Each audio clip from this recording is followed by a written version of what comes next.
14 dni nazaj smo že imeli eno tako predstavitev, kjer je zelo veliko ljudi ostalo pred vrati in je predsednik Združenja za infektologijo, profesor Jereb, je podal pač predlog, da se to izobraževanje ponovi oziroma da se še malo dopolni in povabi tudi ljudi, ki niso v kliničnem centru v službi, če bojo potrebe po predavanjih še, bomo seveda z veseljem jih naredili, se vas pa obvešča, da se ta dogodek snema in bojo potem ta predavanja dostopna do diskusije. Diskusije ne bomo snemali, bodo predavanja prosto dostopna, tako da tisti, ki se jih ne morejo ogledati ali pa bi si radi še enkrat ogledali, bodo imeli to priliko.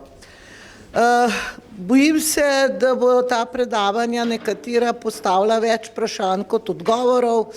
Vsekakor vam bomo povedali to, kar je trenutno znano. Zdaj bi pa najprej pozdravila z največjim veseljem profesor Tatjano Avšič iz mikrobiologije, ki pravzaprav nam zagotavlja kvalitetno, hitro mikrobiološko diagnostiko in se še enkrat zahvaljujemo za to in prosim. Hvala lepa, dr. Lejko. Lepo pozdravljeni vsi skupaj. Takoj se moram opravičiti, ker imam malo hripa v glas. Nimam sicer nobene virusne okužbe, sem se testirala, ampak taka hripavost pride, če preveč predavaš. Jaz bi prosila, če mogoče lahko malo zatemnimo. V redu, hvala lepa. Torej, nekaj splošnega bi povedala o virusih, ker prihajam z Inštituta za mikrobiologijo in imunologijo, kjer se ukvarjamo z diagnostiko mikroorganizmov, med njimi tudi virusov in seveda med njimi tudi koronavirusov. Kaj so koronavirusi? To so pravzaprav zelo veliki virusi z ovojnico. Poznamo jih že kar nekaj časa. Vsakih nekaj let odkrijemo tudi kakšnega novega. Zakaj ime korona? Korona so dobili zaradi tega svojega značilnega pogleda, zgledajo, kot da bi imeli nekakšno krono ali alveolo, namreč to jim daje obliko njihovi spike proteini, se pravi tisti proteini, ki štrlijo ven iz ovojnice. Običajno koronavirusi povzročajo virusne prehlade, tiste običajne prehlade, ki jih poznamo jeseni in pozimi. Lahko okužijo tudi spodnja dihala, se pravi redko povzročijo tudi pljučnico in pa gastroenteritise, z izjemo SARS-a in MERS-a, ki sta se pojavila pred približno 17 leti in pa 6 leti. No, kako so zgrajeni, kot že rečeno, so to eni največjih virusov in sicer, ker viruse delimo na viruse z RNA in DNA, so to RNA virusi, zato imajo, ker so tako veliki, tudi zelo velik genom in ta genom seveda je zelo pomemben za to, da ga poznamo, ker ko to poznamo, potem seveda tudi vemo, kako se virus obnaša, lahko proti njem začnemo pripravljati cepiva ali pa seveda tudi protivirusna zdravila. Med temi naj omenim te proteine spike ali štrleče bodice ven iz virusa, ki dajo njemu to kronasto obliko, potem so tukaj še proteini ovojnice, proteini membrane, proteini hemaglutinin esteraze, ki so jih pa te virusi dobili celo od virusov influenza C.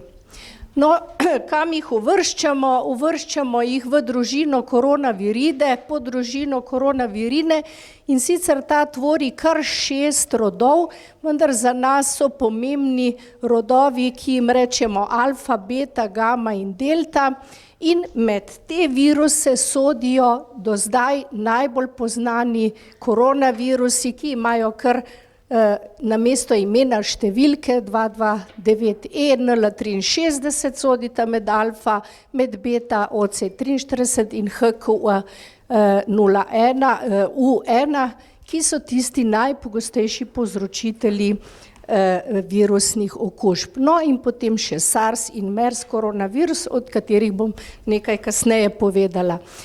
Virologi zelo radi kažemo filogenetska drevesa, kar pomeni sorodnost med posameznimi virusi. Torej, ti virusi so si med seboj zelo, zelo sorodni, pa kljub temu po svojem genomu in drugih antigenskih in genetskih lastnostih tudi zelo različni. Kot vidimo, v alfa, beta, gama in delta, kot sem omenila, rodove sodita dva med alfa viruse, ostali med beta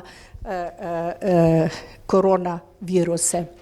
No, če gledamo trenutno znane koronaviruse, ki povzročajo prehlade, najpogosteje prehlade, so to 229E, NL63, OC43 in HKU1, ki povzročajo, kot že rečeno, lahko kašelj, povišeno temperaturo, vnetje žrela, glavobol, možni so zapleti, pljučnica, bronhitisi in pri zelo malih otrocih, nedonošenčkih, novorojenčkih tudi bronhiolitis, lahko tudi gastrointestinalne težave. Torej, to so te koronavirusi, s katerimi se srečujemo jeseni in v zimskih časih.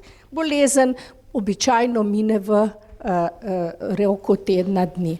No in če pogledamo med posameznimi virusi, ki sem jih zdaj omenila, v glavnem vsi povzročajo okužbe zgornjih dihal.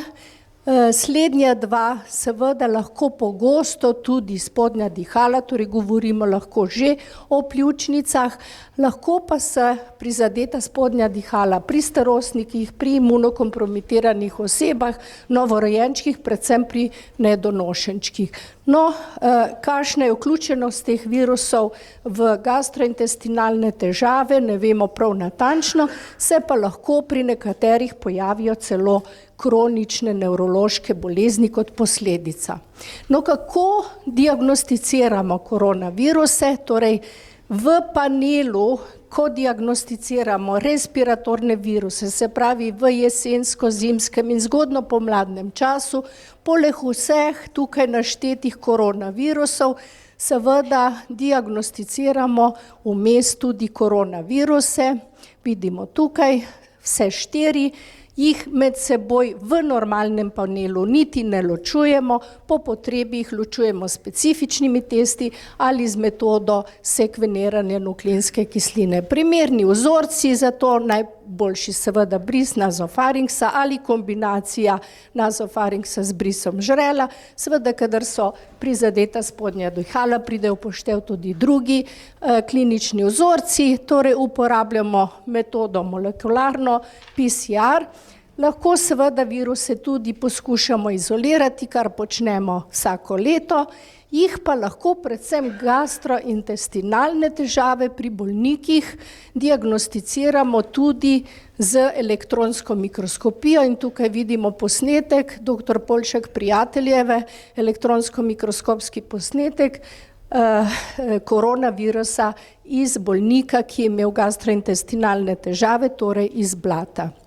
No, ampak v tem panelu, ko mi diagnosticiramo respiratorne viruse, ne diagnosticiramo virus SARS-a in ne diagnosticiramo virus MERS-a in tudi ne novi koronavirus, ki mu že danes pravimo SARS koronavirus 2, kajti za njih obstaja specifična diagnostika.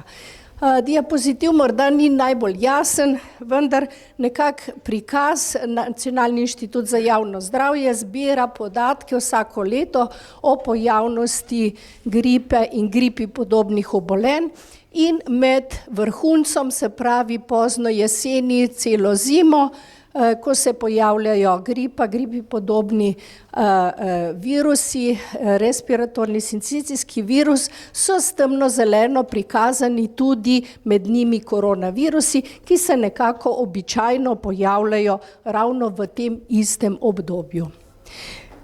No, malo stran od teh koronavirusov, ki povzročajo običajno respiratorna obolenja, pa je virus SARS-a, torej, ki ga povzroča SARS koronavirus, ki je leta 2002 in 2003 povzročil ogromno pandemijo in sicer se je okužba in pa izbruh začel v provinci Guangdong na jugu Kitajske in od tam so se bolniki in seveda okužba in virus razširil v 32 držav po vsem svetu, povzročil je nekaj okrog 8.000 primerov z 10% smrtnostjo.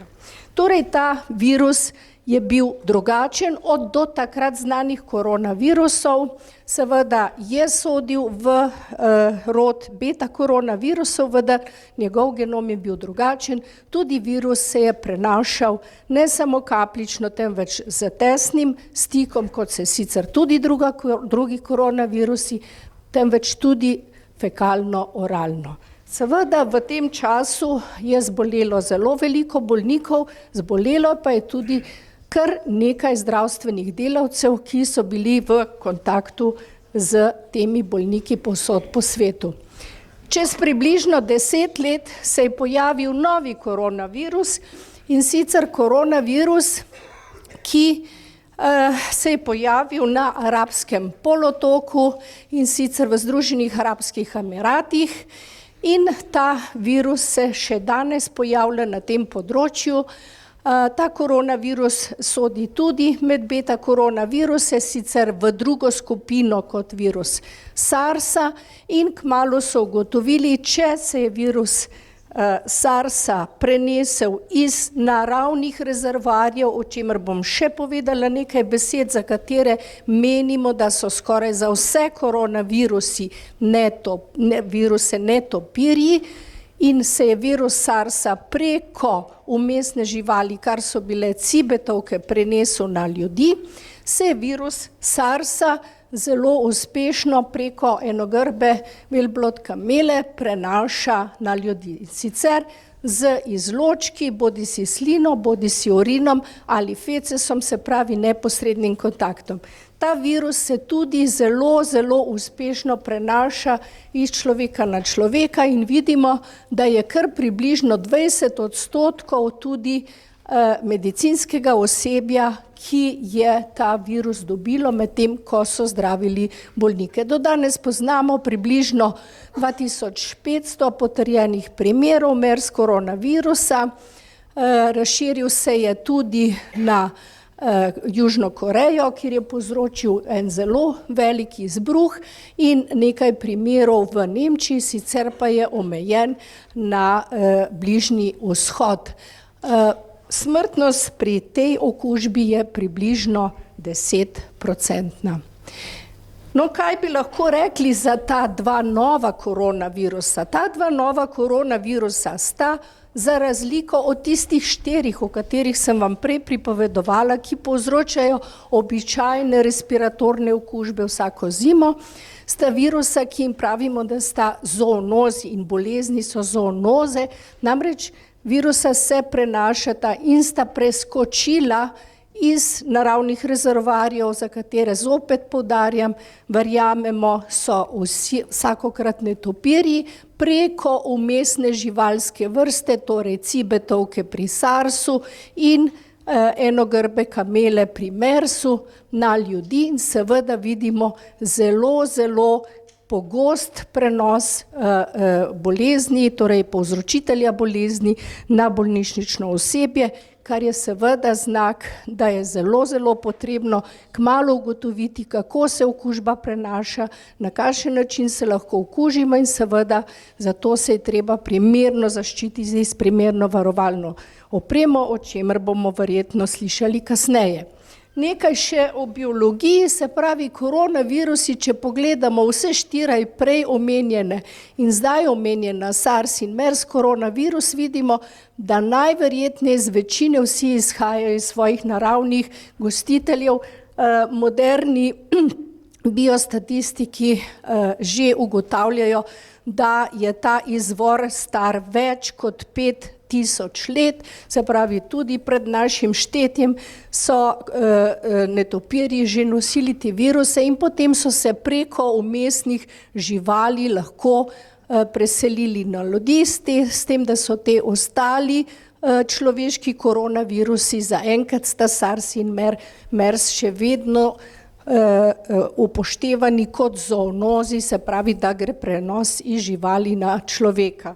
Seveda koronavirusi kot taki, kot sem prej omenila, svojo sestavo in svojo posebnostjo, velikostjo, so virusi, ki se prilagajajo na to, da se morajo zamenjati iz ene na drugo živalsko vrsto in ne nazadnje na koncu na človeka. Vsaka od živalskih vrste, izključno človekom, ima tudi svoj obrambni sistem, svoj imunski mehanizem, ki virus napade in virus se mora ves čas temu tudi umikati. To mu omogoča njegova stalnost in hkrati na drugi strani tudi modulacija njegovih genov.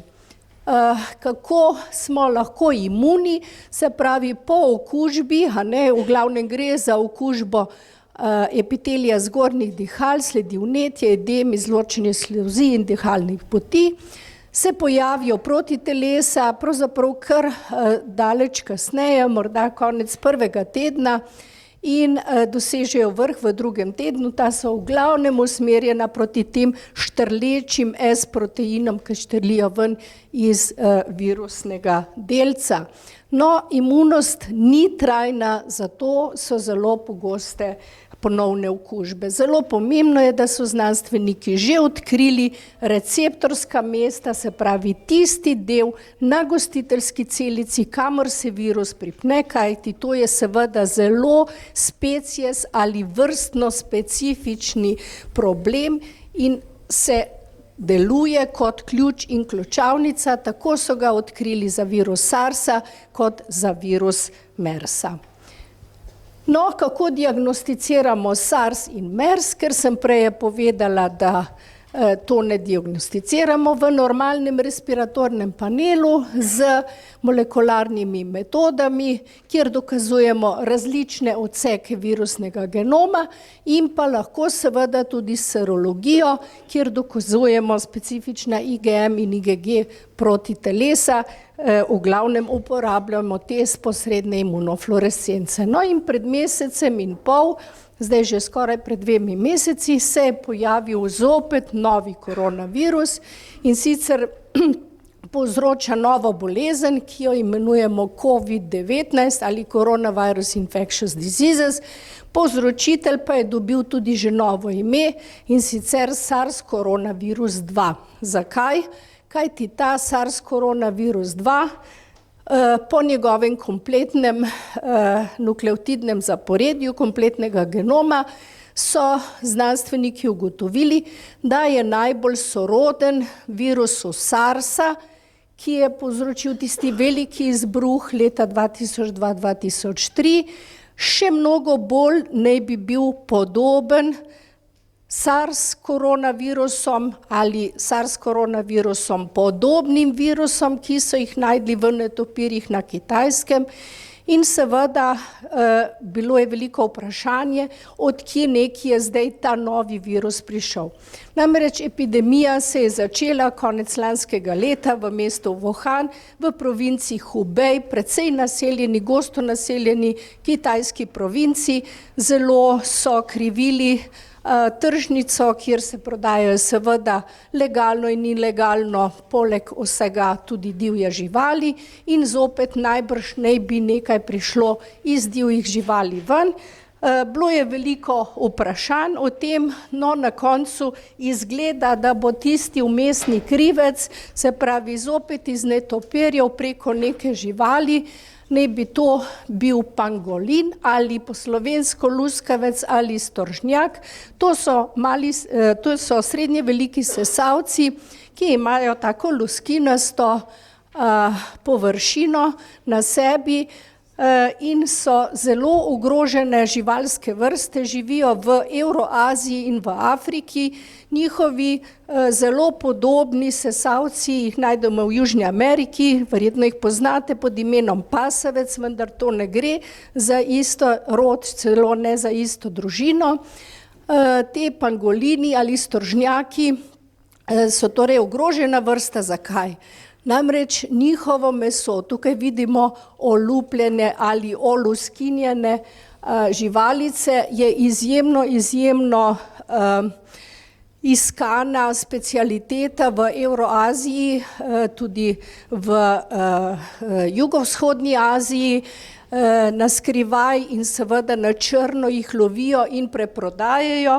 Še bolj pa je zanimivo, da so njihove luskine, ki jih vidimo kot nekakšne školjkice, zelo uporabljene v tradicionalni kitajski medicini in jih uporabljajo od marsičesa do dvigovanja laktacije, do afrodizijakov in tako dalje. No, to je bilo pred 3 dnevi tudi znanstveno dokazano, namreč raziskovalci kar iz nekaj celin, ki se ukvarjajo z biomedicinsko informatiko, prvi avtor Christian Andersen, ki je sicer soimenjak velikega basno in pravljopisca, ni basnopisec, ampak je pisec velikih bioinformacijskih analiz. In še drugi avtori so dokazali, da dejansko virus SARS koronavirus 2 najverjetneje preko netopirjev izvira iz pangolinov in ima celo isto receptorsko mesto kot virus SARS-a. No, če se je vse skupaj začelo decembra, predvidevajo tudi, da je ta preskok se zgodil najverjetneje že 2 meseca pred tem na ljudi, decembra so to doznali, se je potem vse zelo hitro odvijalo. Seveda za nas, mikrobiologe, je bilo zelo pomembno, da dobimo čim prej dobre in specifične diagnostične teste, kar se je tudi zgodilo, in sicer 13. januarja je bil objavljen članek v Eurosurveillanceu o prvem PCR testu in sicer tudi preko evropskega projekta, v katerem sodelujemo, je bilo možno dobiti tudi prve pozitivne kontrole. No, metoda, ki jo uporabljamo za diagnostiko novega koronavirusa, je bila oblikovana na podlagi genetske sorodnosti z virusom SARS-a in SARS-u podobnimi netopirskimi virusi, se pravi in silico, še predno so Kitajci objavili popolni genom. No, ko so Kitajci objavili popolni genom, seveda je bila pol tudi možna popolna validacija testa.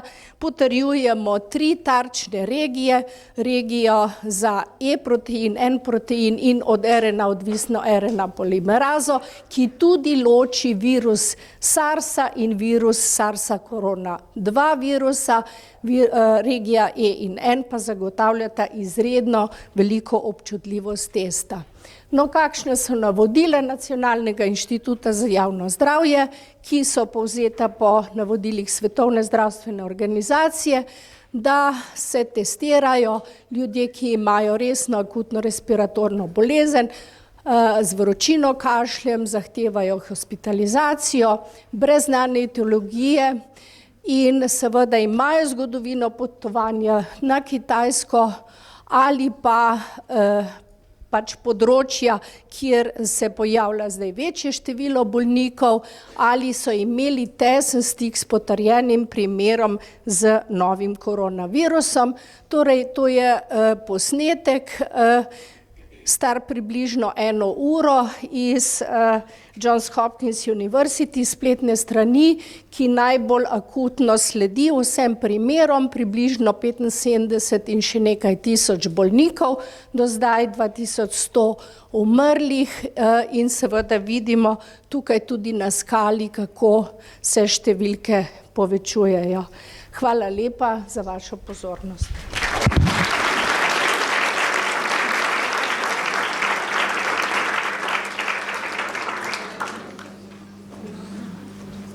Najlepša hvala profesor Avšičevi. Diskusijo bi imeli na koncu, ko bo neke vrste okrogla miza. Zdaj bi pa šli na klinično sliko in še malo epidemiologije. Zgodba se je, kot smo že slišali, začela nekje konec lanskega leta in januarja letos je bil objavljen tale prvi opis okužbe, klinični opis, ko so opisali bolnike z tem novim koronavirusom. v bistvu, glede na to, da smo že kar veliko slišali danes o tem, gre pa dejansko za novi virus, zato so vsi podatki, ki jih imamo, bi rekla, začasni. Nimamo čist dokončnih podatkov o viru okužbe, o tem, kako se okužba prenaša, kakšna je inkubacija, koliko je ta bolezen nalezljiva, kakšen je klinični potek, smrtnost, kakšna je možna terapija in pa preprečevanje prenosa. O cepljenju ne bomo govorili, ker do cepljenja mislim, da smo še kar zelo daleč. Seveda zadeve so vsak dan nekoliko bolj jasne in upajmo, da zdaj, ko se je vključila aktivno tudi Svetovna zdravstvena organizacija, ki so bili končno povabljeni na Kitajsko, da sodelujejo v raziskavah, da bodo ti odgovori mogoče malo bolj jasni. Začelo se je decembra 2019 z enimi takimi primeri nepojasnjenih pljučnic, za katere je bilo jasno, da so zelo verjetno virusne in zelo kmalu pravzaprav se je potrdil ta novi tip koronavirusa. Po novem letu se je pa začel porast večjega števila primerov, malo zato, ker so bile tam počitnice, kjer se veliko ljudi seli okrog in potuje in imajo dosti več stikov, malo pa tudi zato, ker je vsak primer pravzaprav nekje generiral nove primere. 5.2., ko sem imela na zadnje predavanje, je bilo 24.558 primerov, od 13% bolnikov je bilo kritično bolnih in opisanih je bilo 493 smrti, okužba se je pa že razširila na 28 držav. Današnje številke 75.000, smrti čez 2.000 in pa 30 novih držav, 30 držav je kjer je virus bil dokazan, ampak dobra novica z Kitajske, število novih primerov na zadnje le še 393. To se pravi, da se ta vseeno izgleda, da se je začela počasi epidemija malo umirjati. Prve številke kažejo res ta hud porast primerov. Potem je že izgledalo, da se bo zadeva malo umirila, tukaj se vidi, da je začelo padati, potem tale grozen skok, ko smo se vsi kar prestrašili, ko smo te številke videli tisto jutro. To je posledica drugačnega beleženja primerov. Te primeri so verjetno že prej bili, vendar niso bili kot potrjeni primeri, samo klinični oziroma sumljivi, potem so pa vse te primere dali med potrjene in zato ta nenaden skok pač primerov okužbe. Vidite, da se je zadeva začela vseeno, ima trend padanja, tako da upajmo, da se bo na tem žarišču, kjer je največ primerov virusa, to je v provinci Hubei na Kitajskem, pač stanje pričelo umirjati. Žal ste pa verjetno vsi spremljali zdaj to agonijo na potniški ladji, kjer se je izkazalo, da ta virus le ni tako zelo nedolžen, kot je morda na začetku bilo mišljeno. Predvsem se je izkazalo, da se virus zelo uspešno širi, zlasti v pogojih, kjer ni najbolj optimalnega preprečevanja okužb. Zelo pomembno je, da pravzaprav vemo, kako nalezljiv je tak virus, in to zadevo v epidemiologiji označujejo z imenom reproduktivno število, ki pa kaže, koliko pravzaprav v povprečju se bo okužilo ljudi od enega samega okuženega osebka. Še vedno kaže, da gre za zelo visok R0, kar je dosti več, kot je bilo sprva mišljeno in tudi bistveno več, kot gre za iste številke pri navadni gripi in pa za iste številke pri SARS-u. Pri navadni gripi nekje omenjamo to število, da pravzaprav vsak okužen osebek okuži še enega, pa še malo. Za SARS je bila ta številka 2, tukaj se pa giblje nekje med 3 in 4 nove primere in zato potem tudi tako strmo naraščanje novih primerov. Če bi bila številka pod 1 oziroma 1, bi se ta izbruh nehal sam, ker je pa številka tam nekje do 4, se pa seveda izbruh brez hudih ukrepov ne bo prenehal. Veliko debate in raznih teorij je, kakšna naj bi bila inkubacija. Dejansko niso dokazali primera, ki bi se pojavil v daljšem času, kot je 12,5 dni, zato je na varni strani smatramo, da je inkubacija 14 dni. Verjetno je pa inkubacija bistveno krajša, kot se je pokazalo v vseh teh klinično opisanih primerih, nekje v povprečju okrog 5 dni. Še ena zgodba je zelo razburila javnost, tako laično in strokovno, in sicer opis, ki se je pojavil v sicer zelo cenjeni reviji New England Journal of Medicine, da je možen prenos tudi z popolnoma asimptomatske osebe na druge ljudi. Izkazalo pa se je, da je bila ta informacija napačna in da oseba, ki naj bi bila asimptomatska, dejansko ni bila asimptomatska, ampak je imela blage respiratorne simptome. Tako da ta zgodba o tem, ali se z asimptomatskih ljudi prenese na druge, ni še zaključena. Zdaj, seveda vsi se pa bojimo tega, ker smo slišali, da je bilo kar veliko število smrti in kakšna je zdaj dejanska smrtnost tega virusa oziroma koliko ta virus dejansko ogroža ljudi. Pokazala vam bom potem še ene druge številke.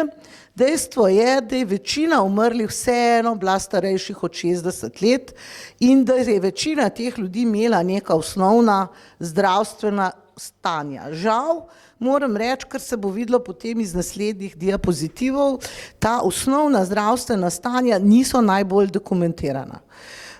V bistvu so velik delež teh stanj pravzaprav manjka v epidemiološki analizi in še tista, ki so opisana, so taka, za katera pravzaprav danes morda mi ne bi ravno smatrali, da so bolniki zelo ogroženi, kot je na primer arterijska hipertenzija.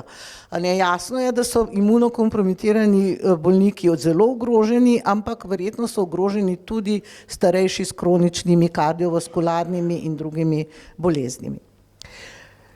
Dejstvo pa je, da lahko umre tudi povsem zdrava in mlada oseba, vendar je ta scenarij na srečo bolj redek. To so zdaj te zadnje epidemiološke značilnosti. Kitajci so zbrali vso dokumentacijo bolnikov okuženih oziroma zdravljenih zaradi okužbe s koronavirusom. Od tega je bilo skoraj 62% dejansko potrjenih okužb, 16 tisoč je bilo pa takih, ki so bili sumljivi. Klinično diagnosticiranih, vidite, je bilo 14,6%.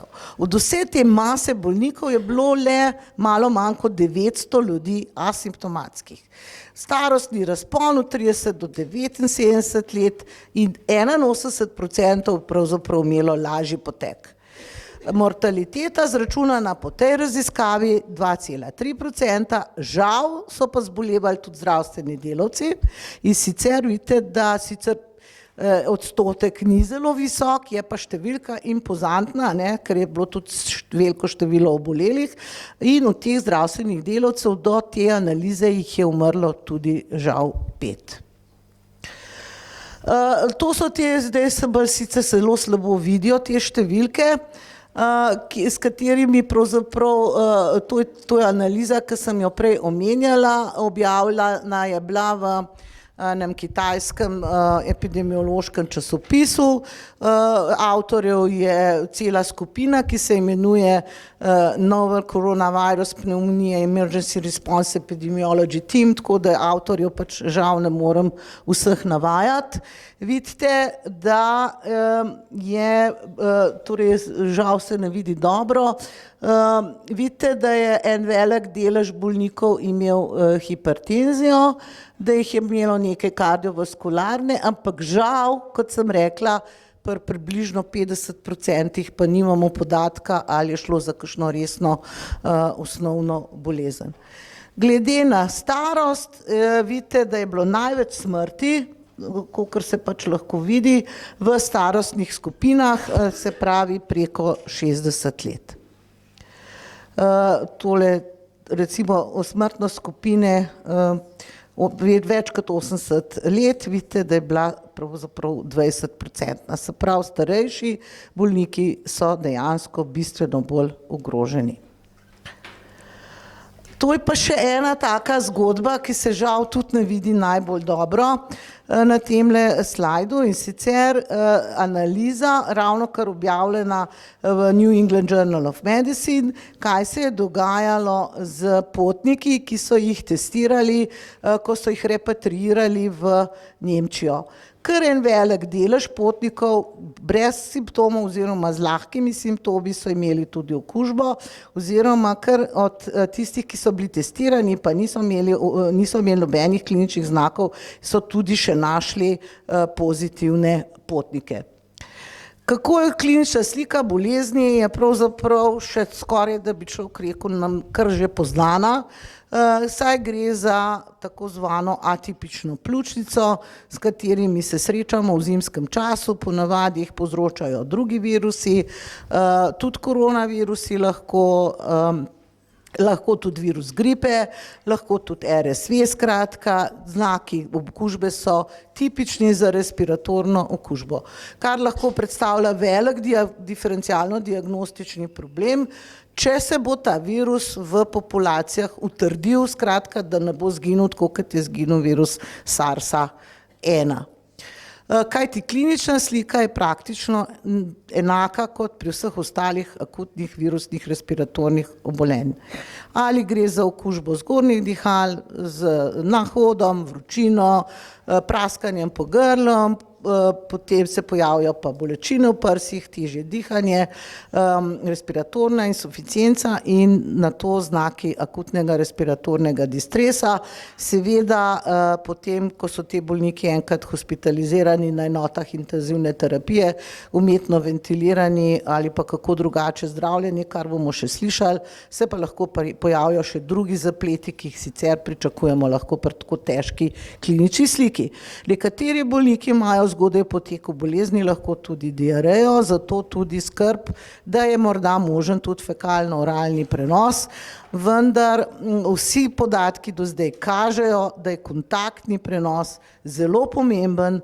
Ne vem, kaj bo rekla dr. Mrvič, ki bo o tem govorila, ampak zelo verjetno je zelo bolj pomemben kot pa sam kapljični prenos okužbe. Takile so potem rentgenske slike, veliko je posnetkov tudi na spletu, posnetkov CT-ja, toraksa z tem tipičnim mlečnim steklom, ampak noben od teh stvari pa ni prav patognomonična za okužbo z tem virusom. Na koncu, ko bomo potegnili črto pod to epidemijo, bomo šele lahko ocenili, kakšna je dejansko mortaliteta, kajti, kot sem že rekla, več kot 80% dokumentiranih primerov je potekalo lažje, koliko je pa tistih, ki sploh niso šli k zdravniku ali pa niso bili, kjer niti ni bil izražen sum, da gre za okužbo s tem virusom, pa še sploh ne vemo. Če bi virus slučajno mutiral, kar je tudi možno, bi se mortaliteta lahko zvišala ali pa znižala, če bi imeli to srečo. Veliko je literature na internetu dostopne, znanstvene literature, ki jo vam pač priporočam, vse glavne strokovne ustanove, ki se ukvarjajo z epidemiologijo, so objavile svoja priporočila, tako Svetovna zdravstvena kot ECDC, CDC in tudi Nacionalni inštitut za javno zdravje. Tako da bi vam zelo svetovala, da se poslužujete dejansko zanesljivih virov, ne pa tistih virov, ki zbujajo paniko, histerijo in imajo vse sorte teorije zarote. Zdaj, kot primerjave, mogoče boste slišali že kakšne izjave, kaj govorijo, se to ni isto kot gripa, pa kaj to primerjajo z gripo, ampak dejstvo je, da gripa v naši narodni psihi ni huda bolezen, ne? Ker pač vsako leto pride in skoraj vsi tisti, ki niso cepljeni, če pridejo v stik, tudi zbolijo, večina mladih ljudi zboli z lahko klinično sliko, tako da gripa pri nas nima predznaka resne in hude bolezni.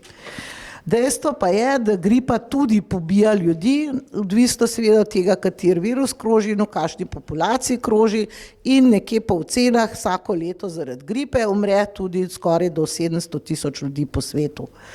SARS je imel smrtnost preko 9% in kot ste videli iz podatkov profesor Avšičeve, mortaliteta okužbe, ki jo povzroča MERS, je pa še bistveno večja. Skratka, ta virus, ki ga se zdaj pojavlja, lahko noter nekje umestimo med te druge okužbe, niti ni izrazito bolj patogen, seveda pa je možna smrtnost in predvsem se pa odlikuje po tej izraziti kužnosti. Žal nimamo specifičnega zdravljenja, kandidatov za terapijo je kar veliko. Ena od takih kombinacij so protiretrovirusna zdravila z oseltamivirjem, potem je na obzorju neko novo zdravilo Remdesivir, ki je bilo narejeno za zdravljenje okužbe z virusom ebole, vendar od tega, ali je to zdravljenje res uspešno ali ni uspešno, ali pa recimo, a so kortikosteroidi tukaj uspešni ali ne, o tem še imamo dosti premalo podatkov. Diagnozo smo že slišali, kako postavimo, predvsem z brisom nazofarinksa, jasno pa je, da je treba v sezoni gripe, kot je zdajle, izključiti tudi druge možne vzroke respiratornih okužb. Če dobite izvid, da je bil dokazan koronavirus iz običajnega panela na respiratorne viruse, to, kar vsak dan pošiljamo, to ni novi koronavirus. Za novi koronavirus je treba narediti specifično preiskavo. To so tisti zanesljivi viri, o katerih sem vam že rekla, kjer dobite dobre podatke o tem, koliko je tega res, o tem, kako se proti temu ščitimo, kako se to prenaša, kakšna so navodila glede osebne varovalne opreme in še druge informacije. Vsekakor vas vabim, da si ogledate spletno stran Nacionalnega inštituta za javno zdravje, kjer so res vse posodobljene informacije, tudi primerne za našo strokovno in pa laično javnost. In seveda na koncu, brez panike, kajti ta virus je pač eden od številnih, ki so se pojavili in se tudi še bodo. Če imamo pa sabo brisačko z alkoholnim razkužilom, smo pa še bolj zaščiteni. Hvala.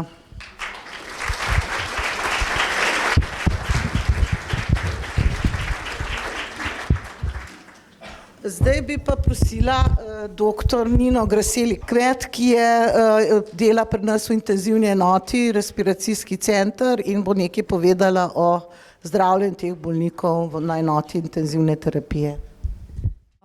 Tako kot je napovedala dr. Lejko, jaz bom še povedala nekaj o obravnavi bolnikov z novim koronavirusom in dihalno odpovedjo. Kot smo slišali, glavni simptomi in znaki: vročina, kašelj in pa oteženo dihanje. Če mogoče najprej obnovimo osnove. Dihalno odpoved ločimo na hipoksemično, ker gre za znižanje delnega tlaka kisika v arterijski krvi, in pa na hiperkapnično, ker gre za zvišanje delnega tlaka ogljikovega dioksida v krvi. Najpogosteje pri infektih srečamo hipoksemično respiratorno odpoved, ki je navadno posledica neujemanja perfuzije in ventilacije. Zdajle še en pogled na primerjavo MERS-a in SARS-a, mogoče v narekovajih najbolj sorodna virusa novemu koronavirusu. Kako je bilo tukaj z dihalno odpovedjo? Pri MERS-u je kar 80% bolnikov potrebovalo ventilatorno podporo, se pravi zdravljenje v intenzivni terapiji. Pri SARS-u nekoliko manj, 14 do 20%. Visoka je bila pa tudi umrljivost pri MERS-u, skoraj 42%, medtem ko pri SARS-u, kot smo že slišali, okoli 10%.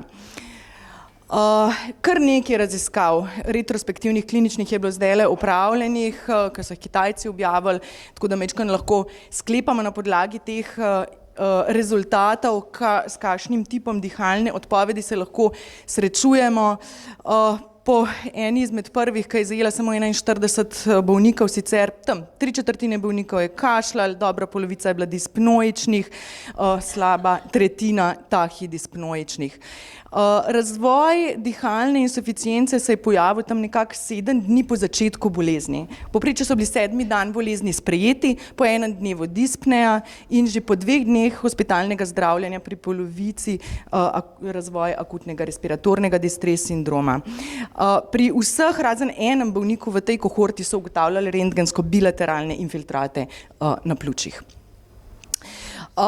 V tej kohorti 41 bolnikov so vsi potrebovali v bolnišnici podporno zdravljenje z kisikom. Pri 2/3 je zadostovala samo nosna kanila, 24% jih je rabilo neinvazivno ventilacijo oziroma high flow ventilacijo, 5% mehansko ventilacijo in 5% ECMO.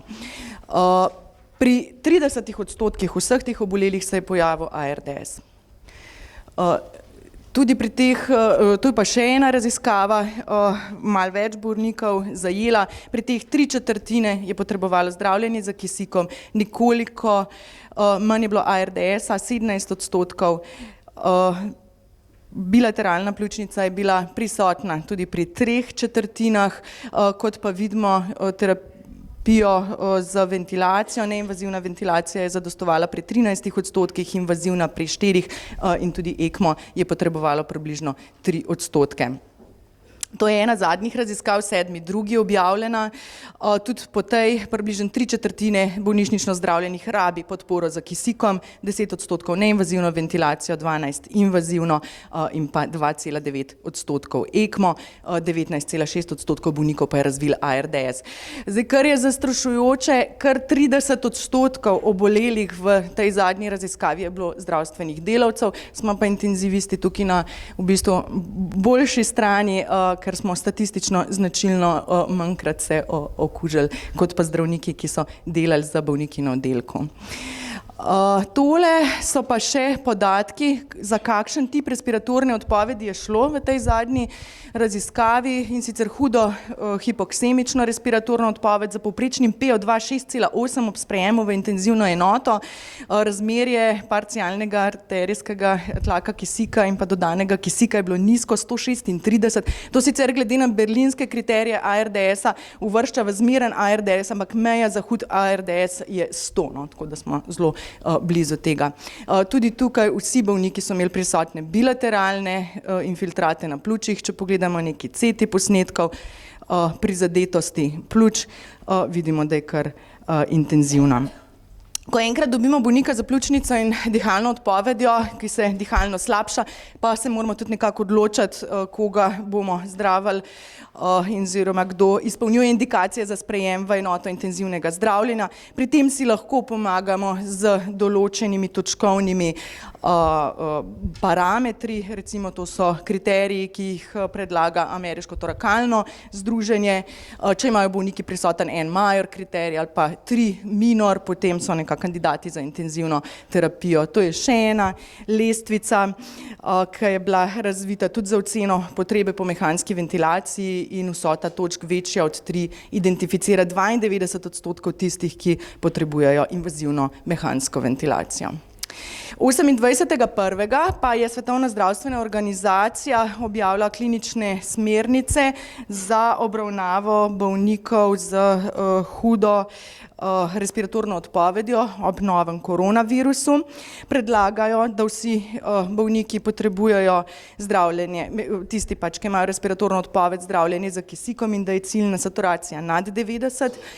Priporočajo tudi konzervativni pristop z tekočino in pa uvedbo izkustvenega antibiotičnega zdravljenja, ki pokriva najpogostejše verjetne povzročitelje pri septičnih bolnikih in to zdravljenje začnemo tudi že v prvi uri. Tole je slika ARDS-a. Kot smo videli, glede na podatke, je kar veliko ARDS-a bilo med temi bolniki od 17 do 29%. ARDS je definiran kot stanje življenje ogrožajoče okvare pljuč, ki nastaja zaradi nekega vnetnega dogajanja, ni nujno samo infekta, značilen pa je nenaden začetek nekardiogenega pljučnega edema, obojestranski pljučni infiltrati in zmanjšana podajnost pljuč, ki se klinično kaže z hipoksemijo. Patogenetsko gre pri ARDS-u za povečano prepustnost kapilar zaradi okvare žilnega endotelija in posledično prihaja do kopičenja beljakovinsko bogate tekočine v alveolih. Okvara alveolov tipa 1 povzroči povečan utok te tekočine v mešičke in tudi zmanjšano odstranjevanje le-te. Okvara alveolov tipa 2 pa vodi v zmanjšanje nastanka surfaktanta in posledica tega je tudi zmanjšanje pljučne podajnosti. Vedeti moramo v bistvu, kaj se pri ARDS-u dogaja, preden začnemo takega bolnika. Sama odstranitev sprožilnega dejavnika in vzročno zdravljenje, ki ga tukaj v bistvu niti nimamo, ne zagotavljata nujno prekinitve vnetja v pljučih. In med zdravljenjem poskušamo z različnimi postopki zagotoviti zadostno oksigenacijo, odstraniti ogljikov dioksid iz krvi bolnika in tudi v bistvu ob tem čim manj poškodovati njegova pljuča.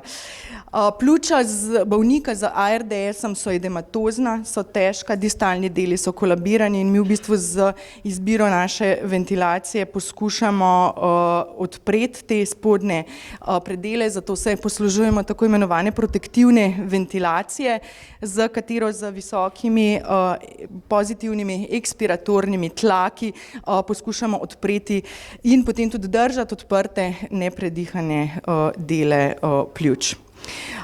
Se pravi, protektivna invazivna ventilacija vključuje ventilacijo z visokim pozitivnim pepom na koncu ekspirija, nizkimi dihalni volumni za nekako doseganje platov pritiska pod 30 cm vode.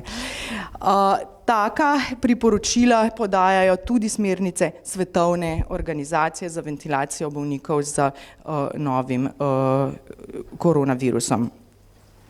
Kot sem pomenila, že prej pa je predihavanje takega bolnika z ARDS kompleksno in tudi ni z konvencionalnimi pristopi vedno uspešno. Tako da ena izmed dodatnih možnosti, ki jo imamo, je tudi visokofrekventna oksilacijska ventilacija. Pri tej obliki ventilacije bolnika predihujemo z izredno visokimi frekvencami, nad 150 vdihov na minuto. Mehanizem izmenjave plinov pa je tle kombinacija molekularne difuzije in konvekcije. Kakšni so kaj rezultati pri virusnih okužbah? Recimo pri pandemski gripi sta bile upravljeni 2 randomizirani kontrolirani študiji, ki nista pokazali, da bi zdravljenje z visokofrekventno oksilacijo nekako izboljšalo izid zdravljenja kakor klasična ventilacija. Zadnja metaanaliza iz leta 2017 zajela 55% pljučnic, prav virusnih in tudi nevirusnih, pa je pokazala, da morda lahko ta oblika ventilacije zmanjša smrtnost pri zelo hudem ARDS-u, tudi v bistvu lahko to obliko uporabljamo kot reševalno zdravljenje. V tej obliki zaenkrat smernice Svetovne zdravstvene organizacije ne govorijo. Obračanje bolnikov z hudim ARDS-om na trebuh pa omogoča, da izboljšamo nekako razmerje med ventilacijo in perfuzijo, da se poveča v bistvu tudi rekrutacija dorzalnih predelov pljuča, ampak ima tudi ta metoda največ učinka v začetni fazi. Raziskava iz leta 2017 je dokazala, da pri hudih oblikih ARDS-a obračanje bolnika na trebuh za vsaj 16 ur v eni seansi statistično značilno zmanjša smrtnost. In dobre izkušnje so imeli tudi pri bolnikih za aviarno influenco H7N9. Tako da tudi Svetovna zdravstvena organizacija priporoča pronacijo bolnikov okuženih z novim koronavirusom za vsaj 12 ur na trebuh v eni seansi. Kako je z mišično relaksacijo? Zadnja objava iz leta 2019 iz New England Journal of Medicine, ki je zajela sicer tudi mešanje vzroke ARDS-a, je pokazala, da med tistimi bolniki z ARDS-om, ki so kontinuirano relaksirani in tistimi, ki niso, ni razlik v 90-dnevni smrtnosti, tako da se tudi se strani Svetovne zdravstvene organizacije kontinuirana in rutinska uporaba živčno-mišične relaksacije ne priporoča, ampak se o tem odloča individualno. Za tiste, ki pa nimajo najhujše oblike bolezni, se pa lahko poslužujemo še drugačnih oblik ventilacije. Ena izmed teh je neinvazivna mehanska ventilacija. V bistvu pri tem tipu ventilacije z uporabo ventilatorja vzdržujemo v bolnikovih dihalih pozitiven tlak, tako v izdihu kot v vdihu. Predihujemo pa jih preko čelade ali pa preko maske, ne pa preko supraglotičnega pripomočka, kot sta tubus ali kanila. Kako je z nivom pri virusnih okužbah? Kar nekaj raziskav je bilo opravljenih pri pandemski gripi, v bistvu potem pri gripi, ne samo pandemski, in pri MERS-u, in je pokazalo, da je pravzaprav zelo velik odstotek neuspešnosti niva pri virusnih okužbah. In sicer se te številke gibajo od 56 pa tudi do 93%. Pri SARS-u so pa dokazali tudi, da je bilo več prenosa na osebje. Tudi najnovejše smernice Evropskega respiracijskega združenja in pa Ameriškega torakalnega združenja niso mogli podati priporočila glede uporabe neinvazivne ventilacije pri na novo nastali respiratorni insuficienci in pa pri pandemičnih virusnih boleznih. Še ena oblika neinvazivne ventilacije je tudi ventilacija z visoko pretočnim kisikom. Ima veliko pozitivnih učinkov, lahko od zmanjšanja mrtvega prostora, tudi omogoča nastanek pozitivnega ekspiratornega tlaka, pride do delnega rekrutmenta alveolov, izboljša se tudi mukociliarno čiščenje in tudi uporaba je lahko dosti široka. Od akutne hipoksemične respiratorne odpovedi, lahko pri blažjih oblikah ARDS-a, pri okužbah dihal, sploh otroci, pri bronhiolitisih, pred po intubaciji in tudi pri določenih bolnikih za kronično obstruktivno pljučno boleznjo. Vendar pa po drugi strani nimamo veliko raziskav o uporabi High-Flowa pri virusnih okužbah. To je ena izmed redkih, objavljena leta 2012, profesor Relja, ki je zajela sicer zelo majhno kohorto, samo 25 bolnikov za pandemsko gripo H1N1 in pri teh so v bistvu ugotovili, da pri tistih, ki niso imeli najtežjega poteka, to so bolniki, ki niso potrebovali vazopresorjev, da so se z High-Flowom pri skoraj polovici lahko izognili intubaciji, ampak definitivno so potrebne še dodatne raziskave.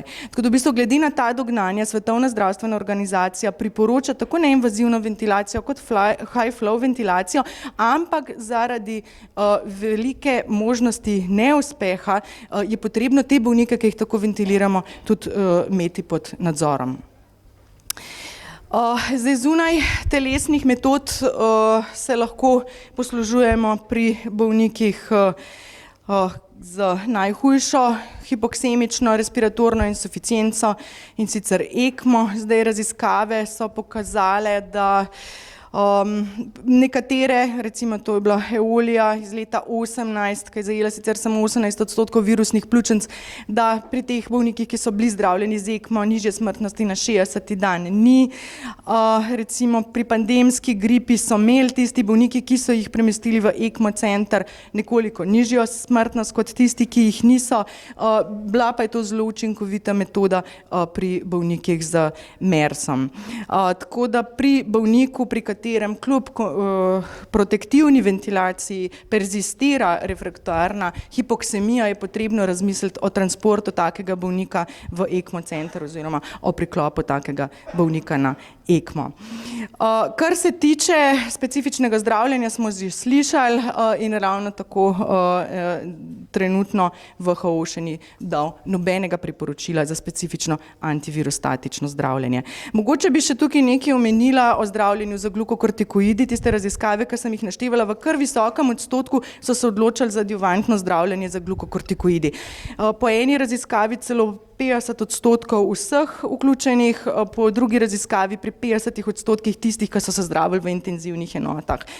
Kakšne učinke glukokortikoidi imajo?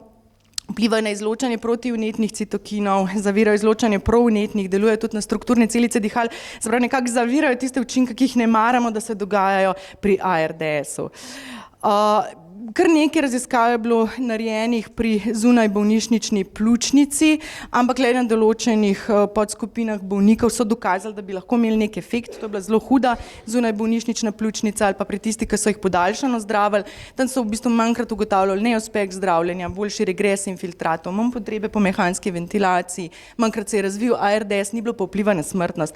Ampak zaenkrat nimamo dovolj dobrih raziskav, da bi lahko pri zunajbolnišnični pljučnici priporočili uporabo glukokortikoidov. Na kar pa moramo biti pozorni. V letu 2019 je bila objavljena metaanaliza bolnikov za gripo, ki je zajela praktično 100.000 bolnikov in pokazala, da uporaba glukokortikoidov pri bolnikih za gripo značilno poveča smrtnost, tako da se njihova uporaba odsvetuje oziroma je potrebna pazljivost. Tole je čisto svež članek, 15. februar 2020, v bistvu so študirali, kako je z glukokortikoidi bilo pri MERS-u, SARS-u, tudi gripi, kar sem že omenila, RSV-ju, in nekako ugotavljajo, da pri MERS-u in SARS-u je bil slabši clearance virusov iz dihal, večkrat so se pojavljali zapleti v smislu psihoze, hiperglikemije, pri gripi, kot sem rekla, povečana umrljivost, tako da ne priporočajo uporabe glukokortikoidov pri novem koronavirusu in enako stališče zavzema tudi Svetovna zdravstvena organizacija. Zdaj smo kar nekaj o tem slišali, ne? Zdaj pa tako, kje smo, kam gremo, kaj se bo zgodilo. Ravno kar je odjeknila novica, da ne bi bila tudi 2 Slovenca pozitivna na koronavirus, ki se vračata iz Diamond Princess. Tako da zdaj pač jaz sem poskušala narediti neke hipotetične ocene. Predvidevanju število obolelih je pač težko sklepati, ker nimamo dovolj podatkov. Zdaj v Franciji, v tistem apartmaju, se jih je 6 od 9 okužili. Na Diamond Princess, včeraj so leteli podatki 542, no danes že nekaj čez 600, se pravi malo več kot 15%, ne vseh. Ne. Zdaj, pri takih virusnih okužbah pandemičnih, recimo, da bi bil prenos tam med 2 in 4%. In zdaj, če bi vzeli nek razpon, koliko populacije bi se res ob eni hudi pandemiji okužili, to bi bilo lahko tam od 2% pa pač res do 60%, kar pomeni recimo v Sloveniji, če zdaj samo o manjših številkah govorim, 40.000 obolelih. Koliko teh pa jih rabi bolnišnično zdravljenje? Tudi o tem nimamo podatkov, zgolj predvidevanja, recimo približno 1% bolnikov za sezonsko gripo rabi hospitalno zdravljenje. Ne? Zdaj, če rečemo 1%, da bi tudi teh za koronavirusno okužbo rabili hospitalno zdravljenje, to pomeni tam od 400 bolnikov navzgor.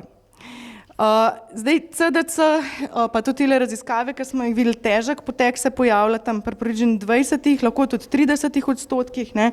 ARDS je bil po eni študiji pri 29%, kar pomeni, da bi v bistvu potencialno v enem trenutku potrebovali vsaj 80 intenzivnih postelj v Sloveniji za bolnike z koronavirusom.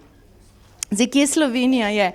To so podatki ene raziskave, sicer iz leta 2012, in Slovenija je tlele bolj na repu z 6,4 intenzivnimi postelami na 100.000 bolnikov. Zdaj, sicer najnovejši podatki govorijo majčkeno drugače. To je bilo v bistvu na podlagi ene ankete narejeno in ne bi bilo v Sloveniji 290 intenzivnih postelj, ne?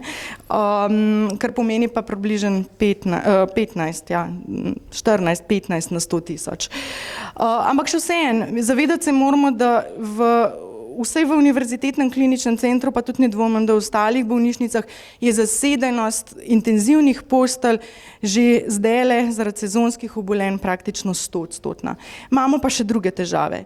Ena težava je problem polintenzivnih postelj, se pravi step down units. Naprimer, infekcijska klinika sploh nima polintenzivne enote in morajo marsikdaj bolniki, ki v bistvu v tistem ozkem pogledu ne potrebujejo več intenzivnega zdravljenja, ostajati v intenzivni enoti, ker vseeno pa niso niso dovolj dobri, da bi šli na navaden oddelek, kjer ni nadzora. Še ena težava, ki jo imamo, je tudi problem nekega primernega prostora, ustanove, za bolnike, ki potrebujejo kronično ventilacijo. Tudi te bolniki, ki jih ne moramo nikoli odvesti od respiratorjev, ostajajo v enotah intenzivnega zdravljenja. Tako da, če bi se kaj hudega res zgodil, bi mi mogli izvesti neke sorte triažo, zdaj koga intenzivno zdraviti in koga ne, čeprav o tem se zelo neradi pogovarjamo, najrajši bi zdravili seveda vse.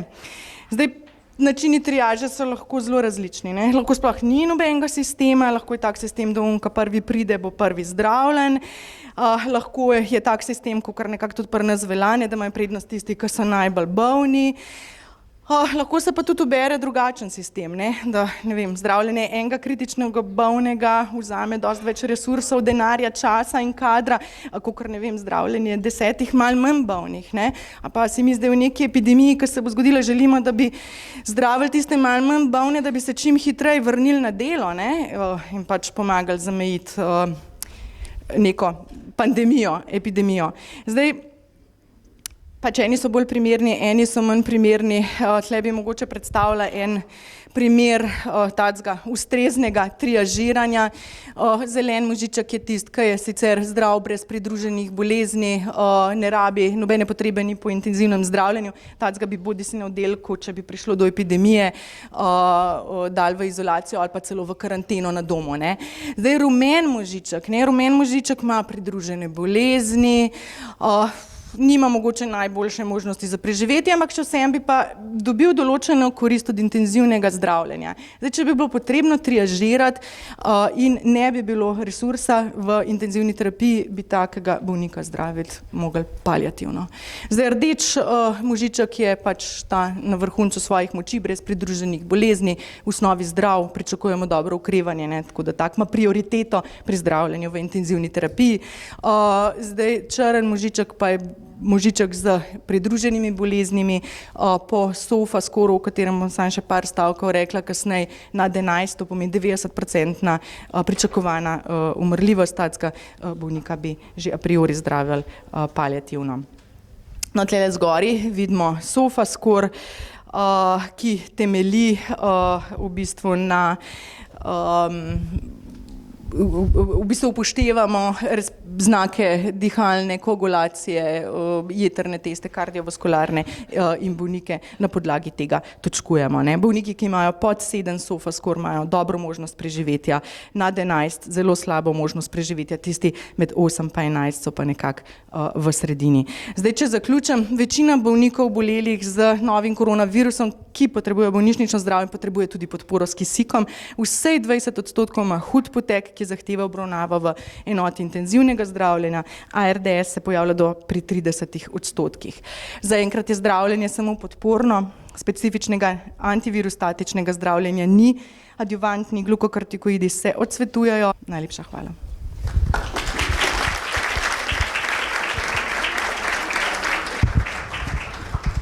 Hvala lepa. Zdaj bi pa prosila Tatjano Mrvič, vodjo službe za preprečevanje bolnišničnih okužb UKC Ljubljana, da nas pa še malo spomni na načine prenosa in preprečevanja okužb s koronavirusom. Lep pozdrav, zdaj tale slika je mislim, da zelo taka fina, ker pravzaprav je to istočnica v moje predavanje. Koronavirusi so namreč virusi, ki imajo vonjico in pravzaprav niso zelo odporni na razkužila, tako da če delate stvari prav, potem pravzaprav je velika šansa, da se ne boste okužili oziroma da okužbe ne boste prenesli naprej v okolju. Zdaj, prva stvar, ki dejansko pač velja za vsa okolja, nekako, ko se pogovarjamo o okužnosti pač virusnih okužb, zdaj je zima, oziroma vsaj konec zime, gripa še razsaja, pravzaprav imamo ta osnovna priporočila za domače okolje, ki jih je pa pač treba upoštevati tudi v bolnišničnem okolju. Se pravi, higiena rok, higiena kašlja, čiščenje, razkuževanje, razmik med osebami, potem v bistvu kašljanje v rokave, uporaba robčkov za enkratno uporabo in pa seveda čiščenje oziroma razkuževanje površin. Če se te stvari delajo, potem je pač šansa za prenos okužb zelo majhna in pravzaprav to nekako pediatri zelo dobro poznamo, ker dejansko se v večini primerov srečujemo z virusnimi okužbami in ko pride kdo k nam na novo krožiti na oddelke, se zelo hitro vidi, če obvlada te postopke, ker pravzaprav če jih ne, potem že v prvem tednu običajno zboli. Ali z respiratorno okužbo ali pa z drisko. Zdaj, kar se tiče v bistvu novega koronavirusa, ne, pravzaprav je tle treba, ne glede na to, je to klinični center ali bo to kakšna druga ustanova, narediti nek sistem v bistvu varne obravnave, a ne. Pač pacienti bodo prišli na vrata in pravzaprav je treba dejansko vzpostaviti nek učinkovit sistem triažiranja, dejansko pač tudi takoj pacienta pravzaprav osamiti, mu dati masko, zato da zmanjšamo možnost širjenja okužbe, podučiti ga je treba o razkuževanju rok, higieni kašlja, ko ga boste pa osamljali oziroma ko ga boste pač nekam namestili, morate pa pač poskrbeti, da ga boste dali v prostor, ki ima dobro prezračevanje. To je lahko zelo velika težava, a ne? Zato ker pravzaprav imamo pač že nekatere zgradbe z pač novejšo klimatizacijo, ki je centralna, tle imate lahko hude probleme, tako da morate poznati svoje okolje. Najbolj fino je delati v nekih starih zadevah, ker pravzaprav klimatizacije ni, pa imate okna, ki jih lahko potem odprete. Zdaj, kar se tiče v bistvu zdravstvenih delavcev, pa okužb z tem novim koronavirusom. Zdaj, podatkov je nekaj, tudi okužb ste videli, je kar nekaj bilo, ampak na srečo v bistvu, ko boste videli tole, kar vam bom pokazala, stvari niso tako zelo tragične, razen na Kitajskem. Zdaj, tole sem se mogla kar malo truditi, tole so podatki, včeraj sem iskala v bistvu, koliko prijavljenih primerov okužb pri zdravstvenih delavcih je bilo in razen Kitajske, ker je ta številka res zelo visoka, 1700, ne, sem komaj najdla nekaj primerov. 2 sta bila v Veliki Britaniji, potem eden na Japonskem, tako da pravzaprav so to zelo nizke številke, kar pomeni, da če imaš ti ustrezne ukrepe, če imaš ti varovalno opremo, če imaš navodila, potem pravzaprav je delo pač varno. Zdaj, tole je zadeva, ki je bila objavljena 7.2. V tej raziskavi so danes že govorili predhodniki in pravzaprav je pa zadeva kar majčkeno zaskrbljujoča, ko so jo objavili. To so objavili Kitajci, a ne, in v bistvu pravzaprav so analizirali 138 primerov okužb in kot ste videli, oziroma kot vidite, tle na rdečo napisano, da je bilo 41% primerov bolnišnično pridobljenih. Tle se pa človek že vpraša, kaj je šlo narobe. Druga stvar, ki je bila pa še bolj zaskrbljujoča, je bilo pa to, da od 57 ljudi, ki so pridobili okužbo v bolnici, je bilo kar 40 zdravstvenih delavcev, kar je bilo pa sploh hudo, ne. Zdaj, če ste pogledali, v bistvu naslednji rdeči stavek piše, da pravzaprav je večina obolelih izhajala iz splošnih oddelkov, potem iz pač urgentnih pač ambulant, medtem ko v intenzivi se jih je okužilo pa najmanj. Tako da mogoče razmišljate, ne, kako pač delamo, ne, v bistvu pač na splošnih oddelkih zelo malo uporabljamo osebne varovalne opreme, na urgenci se nam zelo mudi, a ne, pravzaprav, če ne dela stvari prav, potem pravzaprav imaš lahko hude težave. To je pa v bistvu druga stvar, ki je bila tudi, ni še pač ta članek še ni objavljen, ampak je pa dostopen na spletu in je v bistvu pač ena velika kohorta tudi na Kitajskem, 1099 bolnikov z novim koronavirusom in ko so pač analizirali podatke, so ugotovili, da približno 2% je bilo zdravstvenih delavcev, ne, tle so pa v bistvu že številke nižje. Skratka, v bistvu, zakaj pravzaprav zdravstveni delavci zbolevajo, to so domneve predvsem za Kitajsko, ne. Definitivno smo v bolnišnici izpostavljeni večji količini virusa, ker pravzaprav prihajajo k nam v bistvu ljudje, ki so bolj bolni in pravzaprav delamo z njimi postopke, pri katerih je širjenje okužbe večje možno, ne. Potem zelo hudo je problem pomanjkanja in pa neustrezne osebne varovalne opreme. Zdaj, za naše razmere mogoče v bistvu je ta tretja alineja zelo pomembna, pravilna uporaba osebne varovalne opreme. Se pravi, če ti nekaj imaš, kar je ustrezno, moraš tudi pravilno znati uporabiti. In pa seveda zaradi velikega dotoka pacientov je lahko problem tudi pač psihična preobremenjenost in fizična preobremenjenost zaposlenih, kar vpliva na imunski sistem in to tudi vpliva, da lahko prej zboliš. Se to vsi poznamo, a ne, če smo pač kar naprej dežurni ali pa v službi, je zelo velika šansa, da bomo pač dobili okužbo. Zdaj imam pa v bistvu tukaj nekaj slikic, malo tako za intermezzo, da boste pravzaprav videli, to je v bistvu pobrano z interneta, z kitajskih pač kitajskih slik o tem v bistvu, kako pač pravzaprav ljudje tam uporabljajo osebno varovalno opremo. Boste pravzaprav videli, da je kar velik napak, te mogoče lahko gremo skupaj čez tole, a ne. Vse je super in prav, ne vem, koliko vidite, a ne, ampak pravzaprav, lejte, oseba nima nameščenih očal, ne. Poleg tega maska ne tesni, ker jo ima nekje na robu nosu, ne. Tako da šansa za prenos okužbe je tukaj zelo velika. Naslednja zadeva, nameščanje, odstranjevanje osebne varovalne opreme. Rokavice absolutno ne sodijo na roke, predno pač ne greš v sobo, ne. Tako da v bistvu vse se naštima, v bistvu oblečeš se in slečeš se, v bistvu rokavice daš gor ta zadnje in tudi prve snamež dol, ker so najbolj kontaminirane. Tretja zadeva. Tole ne vem, če bi mogoče sami zaznali, ampak pravzaprav ne, kombinezon. Rukavice ne morejo biti pod kombinezonom, ampak morajo biti čez, ne, zato da pač lahko varno delaš, ker dejansko lahko pride do vstopa okužbe. Tole je realna slika, ne, Kitajske pač veliko bolelih. Mi skozi na naši službi poudarjamo in se borimo proti temu, da ne bi imeli zaves, ker to je najbolj umazana zadeva. Nobene ne čisti, dotakne se povsod, ne, in pravzaprav je velika šansa, da pravzaprav, kot vam bom pol na koncu pokazala, preživetje virusa, ne, virusi na teh zavesah zelo dobro preživijo. Tole je še bolj dramatična slika, ne, v bistvu pravzaprav nobenega prostora, razdalja med poslami bi mogla imeti vsaj 1,5 metra, ne, oziroma med zaveso pa poslo in pravzaprav tukaj ni šanse, da bi pač varno lahko delal. Tole je tudi, ne, pravzaprav tlele iz te slike sploh ni razvidno, kaj pa kako delajo, ne, tlele se eden slači v bistvu, ne, ki prihaja pač iz gleda kontaminiranega področja, tale v bistvu sploh ni zaščiten, tako kot je treba, ne, in v bistvu vse skupaj v bistvu je zmešano, tako da tukaj je zelo velika možnost za križanje čisto, nečisto in pač za prenos. Tole je pa zadeva iz par dni stara, to ste pa verjetno videli, ne, na televiziji, ko so intervjuvali eno zdravstveno delavko, ki je pravzaprav povedala, da pač morajo biti 6 ur v turnusu, da morajo delati ob pacientu, kar pomeni, da ne smejo nikamor, da so noter pri pacientu in da so jim celo v bistvu dali plenice zaradi tega, ker ne morejo na WC hoditi. Ampak jaz bi se tukaj zelo vprašala, ali je ta varovalna oprema, ona nosi v bistvu, kakor vidim, tle navadno kirurško masko, ne. Kako lahko v bistvu zagotavljaš, da bo navadna kirurška maska svojo funkcijo opravljala 6 ur? Mi vsi vemo, da imate lahko kirurško masko gor 2 uri, potem pa zgubi svojo funkcijo, oziroma če postane vlažna, mokra, karkoli, v bistvu je treba prej zamenjati. Da ne govorimo o rokavicah, ne. Rokavice so pač definirane za en poseg, za 20 minut in pravzaprav, če jih ima 6 ur gor, pravzaprav je zelo velika šansa, da so luknje noter in da boste pač prenesli to na roke. Ok, zdaj pa, če gremo v bistvu na to, kaj pa treba v bistvu z nami početi oziroma kaj moramo mi početi ob stiku s takimi pacienti.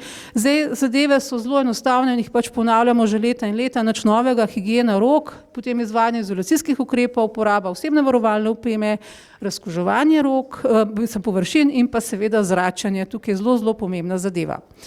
Standardne ukrepe vsi poznate, nekako v bistvu jih vsi upoštevate in delate. Zdaj, če delate v bistvu res po principu standardnih ukrepov, potem tudi pri obravnavi takih pacientov, ki bi lahko potencialno imeli koronavirusno okužbo, ne boste imeli problemov. Zdaj vidite, da pač higiena rok je pač osnova vsega, ne, potem seveda namenska uporaba osebne varovalne opreme. Zelo pomembno tukaj je pač čiščenje in razkuževanje in pa seveda odstranjevanje perila, tekstila oziroma umazanih zadev, pa seveda izvajanje izolacijskih ukrepov v primeru kužnosti. Zdaj, higiena rok, o tem zelo veliko govorimo, ne, ampak v bistvu pravzaprav v praksi nam stvari še vedno šepajo. Mogoče je tukaj prilika, da začnemo res delati tako, kot je treba, se pravi roke brez nakita, kratki nohti, a ne, zato da pač je delo varno. Uporaba razkužila, zdaj priporoča se vsaj 60% alkohol in razkuževanje dovolj dolgo časa ter s pravilno tehniko, ne, da dejansko zajamete celotne roke. Zdaj pa glede kužnosti in pa izvajanja ostalih ukrepov je pa tako, da pač virus, kakor sem jaz uspela prebrati, so dodej izolirali iz zgornjih in spodnjih dihal, so ga pa dejansko našli v bistvu s pač molekularnimi metodami tudi v krvi, blatu in pa v urinu. Zdaj, kakšna je vloga teh ostalih tekočin, kužnina, ne, pri prenosu, pravzaprav ne vemo, če je dobro, tudi ne vemo, kaj je s temi spodnjimi zadevami, ki so tam na spodnje napisane in zato se pač moramo obnašati maksimalno varovalno. Dejstvo je, da so vstopna mesta za ta virus dihala, ne, se pravi oči, očesna veznica, nosna sluznica in pa usta, tako da pravzaprav to je tisto, kar moramo najbolj varovati in pač preprečevati, da ne bi prišlo do stika z virusom. Zato pravzaprav upoštevamo pri obravnavi teh pacientov 3 osnovne izolacijske ukrepe, med seboj pa se prepletajo, kontaktno, kapljično in pa erogeno izolacijo. Zdaj, kar se tiče erogene izolacije, je tako, ne, da pravzaprav pravega prenosa z aerosolom, da bi bila to erogena okužba, to verjetno ni, ne, ker potem bi imeli bistveno več obolelih. Recimo tisto osnovno reprodukcijsko število, kot smo prej slišali pri predavanju docent Lejko, ne, je nekje za aerogene okužbe tudi 12 do 18 pacientov, se pravi, eden kužen okuži 12 do 18 pacientov, tukaj je reprodukcijsko število pri koronavirusu sam cirka 2-3 do 4, a ne, bistveno manj. Kljub vsemu pa ob postopkih, ki jih izvajamo v bolnišnicah, ob takih pacientih se lahko generira aerosol, a ne, to so aspiracije, bronhoskopija in kaj podobnega, zato pravzaprav moramo dejansko delati na varni strani. Torej, v bistvu upoštevamo, smo rekli, ukrepe kontaktne izolacije, tukaj pravzaprav je zaščita za roke, a ne, pač, ker je prenos posreden in so pač lahko problem tudi površine. Pri kapljični izolaciji prenos po zraku na razdaljo manj kot 1,5 metra in pravzaprav tudi tukaj je treba pač imeti poudarek na površinah, ker se delci dejansko usedajo na površine. Zdaj pri aerosolu pa veste, da so delci zelo majhni in je pravzaprav problem kontaminacije celotnega prostora, tako da pravzaprav tukaj je pa zelo ključno, kam pacienta namestiš, da lahko ustrezno zračiš, predvsem pa da uporabljaš ustrezno osebno varovalno opremo, ki pač omogoča zaščito pred aerosolom. Zdaj, kar se tiče v bistvu osebne varovalne opreme, če gremo na hitro skozi, zdaj vodoodbojni plašči absolutno, ne, morajo imeti manšete, zato da lahko namestite gor podaljšane nitrilne rokavice. Zdaj, tukaj je pa zelo pomembno tudi povedati, ne, da pred in po odstranitvi rokavice treba imeti roke razkužene. In pa seveda, ko nehate delati postopek, pač grejo rokavice takoj dol, da jih ne nosite pač naprej. Zdaj, kar se tiče uporabe ostale varovalne opreme, se pravi zaščite za oči in pa za nos in usta, ne, imamo tukaj majčken razlik s strani Svetovne zdravstvene organizacije. Oni namreč priporočajo, da je zadosti maska tip 2R s trakovi in vizirjem. Zdaj, mi smo povzeli pač priporočila Evropskega združenja, oziroma Evropske ECDC agencije, tako da v bistvu smo enotni po celi Evropi in pravzaprav tukaj mi ne uporabljamo več teh mask, ampak pravzaprav imamo v navodilih vedno uporaba respiratorja FFP3. Kar je zelo pomembno, je to, da si zapomnite, da pač prostor, v katerem ste, in tak pacient je potencialno lahko kontaminiran, zato maske pod nobenim pogojem ne smete dajati dol v samem prostoru, kjer se pacient nahaja. Masko morate dati dol izven tega prostora. No, potem pa ti nesrečni naši respiratorji, a ne, v bistvu zakaj rečem nesrečni, zato ker pravzaprav verjetno kar nekaj zdravstvenih delavcev tega ne zna pravilno uporabljati, a ne. In je pravzaprav zelo pomembno, da dejansko se vsi, ki zdaj delamo, ne, oziroma vsi, ki boste delali ali pa ste potencialno lahko izpostavljeni taki okužbi, se morate res naučiti pravilno namestiti respirator, narediti ta test tesnosti in pa potem seveda ga ustrezno odstraniti. Zdaj, v prejšnjem tednu je naša Tanja Štravs tudi posnela en video, oziroma posnetek je na YouTubeu, ravno s tem namenom, da pač pokažemo, kako se respiratorji pravilno nameščajo in odstranjujejo. Zdaj, poleg respiratorja je treba pač imeti tudi seveda očala za zaščito očesne veznice in v bistvu to so očala, ki tesnijo. To so ta očala, ki izgledajo kot smučarska očala, se pravi so na elastiko, navadna očala, tista v bistvu, ki so samo pač dodatna zaščita, ki jih uporabljamo mogoče pri drugih posegih, tukaj niso zadosti. Skratka, ko govorimo o obravnavi pacienta s sumom ali pa potrjeno okužbo, je ključno to, da vemo, da pač moramo imeti na razpolago ustrezno varovalno opremo, da se moramo za to ustrezno pripraviti. Zdaj, za dekleta je posebej pomembno to, da imajo, če imajo dolge lase, da so ti lasje speti. Odstranite ves nakit, ker je velika možnost, da bo prišlo do kakšne poškodbe, se pravi do strganja osebne varovalne opreme ali pa neustreznega nameščanja.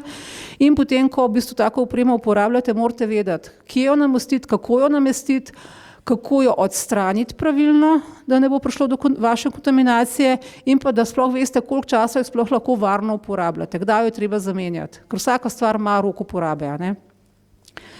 Zdaj, navodila, v bistvu priporočila, kako to opremo uporabljate, pravzaprav so podana v teh pač na teh spletnih straneh, tako da pravzaprav mi se dejansko držimo zdaj priporočil ECDC-ja, so objavljena tudi na spletni strani NIJZ-ja. Zdaj, kar se tiče prezračevanja, sem že rekla, zelo pomembna zadeva, prostor mora pač to omogočati. Zdaj, nekako, ker gre za potencialno možnost tvorbe aerosola, to ni dosti 5 minut, da imaš ti okno odprto, ne, ampak pravzaprav se mora določena količina zraka v prostoru zamenjati. Zdaj, če imate centralno klimatizacijo, je to cirka ponavadi nekje 60 do 90 minut za običajne stopnje prezračevanja, medtem ko če imate pa naravno prezračevanje, pa nekje stojimo za podatkom, nekje cirka 2 uri naj bi bil tak prostor v bistvu neuporaben in zračen. V UKC-ju smo naredili priporočila za uporabo osebne varovalne opreme, tudi ta video smo posneli prejšnji teden, je tudi objavljen na YouTubu, tako da pravzaprav osebna varovalna oprema za obravnavo tazga pacienta pri nas vključuje kapo, očala z elastiko, FFP3 masko, tekočinsko odbojen plašč in pa podaljšane nitrilne rokavice.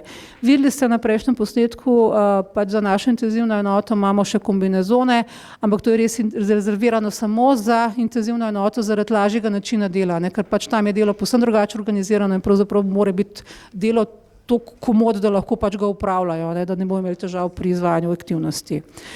Vrstni red nameščanja je zelo pomemben, kje se boste oblekli pa kako se boste oblekli. Absolutno razkuževanje rok na prvem mestu, potem damo gor plašč, kapo, masko, očala in pa ponovno razkužimo roke ter da nadenemo rokavice. Pri slačanju je pa zopet pomembno, kje pa na kak način, v sami ambulanti v prostoru, kjer pacienta obravnavate, pač odstranite rokavice, razkužite roke, odstranite plašč, potem pa morate stopiti ven, zato da pač nadaljujete, ker je pač v zrak potencialno lahko kontaminiran, tako da tam odstranite pa očala, razkužite roke in pa skupaj odstranite še kapo in pa masko. Ter razkužite roke na koncu. Ena stvar je, ki vas mogoče tudi malo zanima, koliko časa ta virus preživi, Ko sem že rekla, virus ima ovojnico in ni precej, tako bi rekli, trdoživ. Tako da pravzaprav je relativno imamo kar pač na razpolago razkužila, ki ga dobro in hitro ubijajo.